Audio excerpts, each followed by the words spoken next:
கேஸில் ஸ்டவ்வில் வந்து ஒரு கடாய் வச்சுருக்கேன்.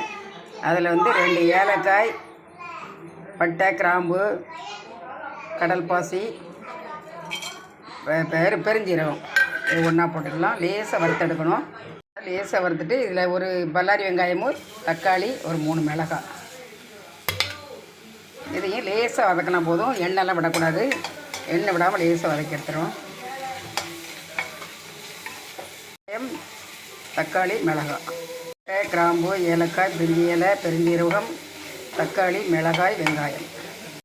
இது கூட ஒரு தடவை இஞ்சி போட்டிருக்கேன், சொல்ல மறந்துட்டேன். இஞ்சி பூண்டு வந்து ஒரு 2 தான் போட்டு ரொம்ப போடலை.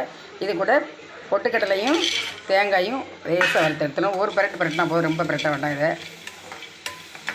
இதை மிக்ஸி ஜாரில் போட்டு ஒரு சுற்றிடலாம்.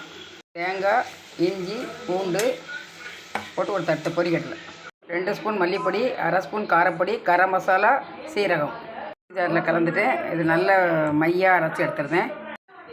கொஞ்சமாக எண்ணெய் விட்டுக்கலாம். கடுகு போட்டுக்கலாம். இதில் ஏற்கனவே போட்டிருக்கோம், அதனால் லைட்டாக போட்ட போது சிறிதளவு கருவேப்பிலை, மசாலாவை கலந்துடலாம். 1 ஸ்பூன் மஞ்சள் பொடி, கல் உப்பு. கொதித்து வரட்டும். புரோட்டா குருமா ரெடி ஆகிடுச்சு. மல்லித்தலை கருவேப்பிலை போட்டு ஆஃப் பண்ணிடலாம்.